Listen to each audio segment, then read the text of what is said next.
Welcome back sa aking channel. Narito naman tayo upang magkatid ng mga mainit na balita mula sa mundo ng social media.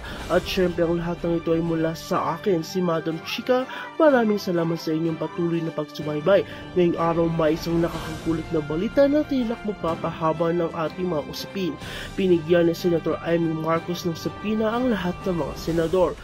Tamang narinig niyo, ang lahat ng senador ay sinapina at ito ay may malaking epekto sa ating politika. Ayon sa mga ulat, ang hakbang na ito ni Senator Amy ay bahagi ng isang investigasyon na tumututok sa mga kontrobersyal na issue at mga likasyon na may kinalaman sa ilang mga senador.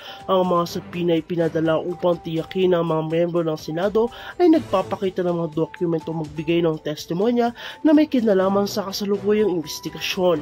May mga nagsasabi ng hakbang nito ni Amy ay isang paraan upang mapanagot ang mga hindi tapat na opisyalis sa kanilang mga aksyon.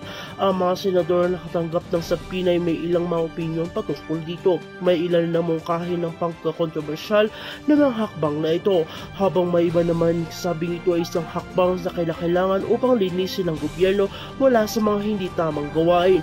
Bagamat may mga nagsusulong na ganitong investigasyon, may mga kritiko rin nagsasabi na ang lahat ng ito ay bahagi lamang ng politika at isang taktika upang mababagsak ang mga kalaban sa Senado.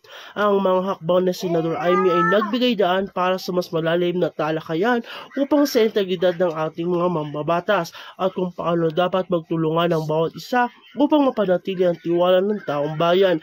Ayon sa ilang eksperto, ang pagpapadala ng sapini sa buong bansa ay sa buong Senado ay isang matapang na hakbang na nagpapakita ng determinasyon sa Senador Amy at nang mangyari ang isang makatulungang investigasyon kahit pa sa gitna ng mga pagdududa at mga krisismo.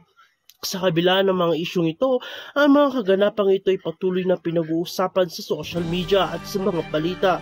Patuloy natin susubaybayan ng mga updates tungkol sa isyong ito at kung paano ito makakaapekto sa ating bansa. Kaya't huwag kalimutang mag-subscribe at magbantay sa aking channel upang maging updated sa mga bagong kaganapan sa politika at social media. Muli ito si Madam Chika at maraming salamat sa inyong panonood.